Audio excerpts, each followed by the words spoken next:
Now, this section has been all about selling your band, and in order to do that, you need to have someone, or better still, somewhere to sell your band to. Networking is without a doubt the best way for you to make this happen. We network every single day of our lives, and yet we don't even realize it most of the time. When you go out to buy groceries, you're networking with the clerk, and then you stop to get gas, and you end up networking with the cashier there as well. And if you're working a full-time job, then you end up networking every day with all your coworkers all the time. In fact, you're always networking regardless of where you go or who you end up going with. Now, my point is that to some, networking sounds like a very scary task to perform. And because of this unfounded fear, a lot of us tend to not do it at all or think that we're really not any good at it. And this couldn't be further from the truth. You've been an expert at networking from the time you could talk. Heck, you even network yourself to your parents and your grandparents and your family members and pretty much all of your friends. Networking really just means that you're out and about and getting your name out to everyone that you meet. For instance, when you talk to that clerk at the grocery store, why not let her know about your band? Give her a business card or even invite her out to your next show.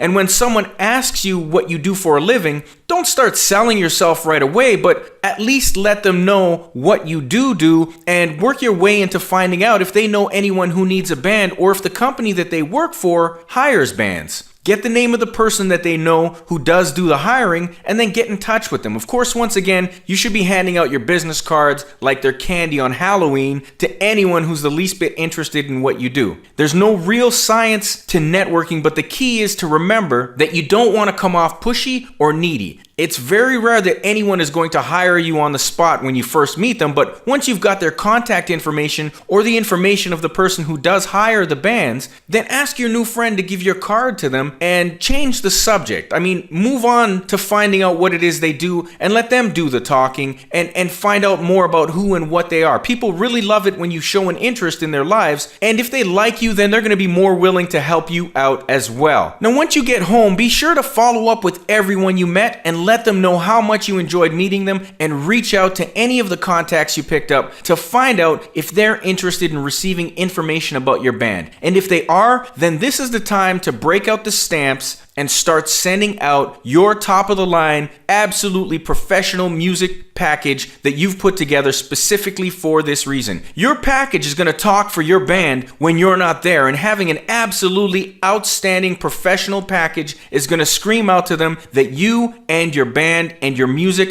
are for real, that you are the real deal, and that they should be honored to have you play any of their events. And that's what all the preparation and the handwork and the investment has been for, right? To get those premier gigs. So you got to get out there, get busy networking with everyone you meet. You never know exactly where your next gig might come from. Now, another way to drum up some business for your band is by getting on the phone and making calls. Cold calling. I know it's not the most fun thing in the world to do, but believe me, it will pay off for you. You know what they say, for every 10 calls, you get one yes. And if that one yes pays you $1,500, then it's going to have been worth the last 9 calls and the last 9 no's that you got, right? So get out your phone book or get online onto the internet and start making your lists of clubs and venues that you're going to want to call both locally and regionally. You don't want to limit yourself at this point, and you might find that the next town over has more clubs to play in than yours. You never know, right? So just make sure that they're interested in your type of music and offer to drop off one of your packages in the mail for them. Now remember, you're the band with the professional and the sharp looking promo packages, right? You've spent some good money on making a great presentation, and when they receive it, it's going to separate you from the rest of the bands that have sent in their cheesy half-ass packages, right? Plus, you've put in such great information into your package, they're going to know it probably cost you at least $10 to send out yours to them as well. And this only serves to make you look better and better in their eyes. You actually took the time to make a great promotional presentation for them, and you're willing to spend the $10 to $15 that it takes to mail it out to them. And of course, you did it really fast too, right?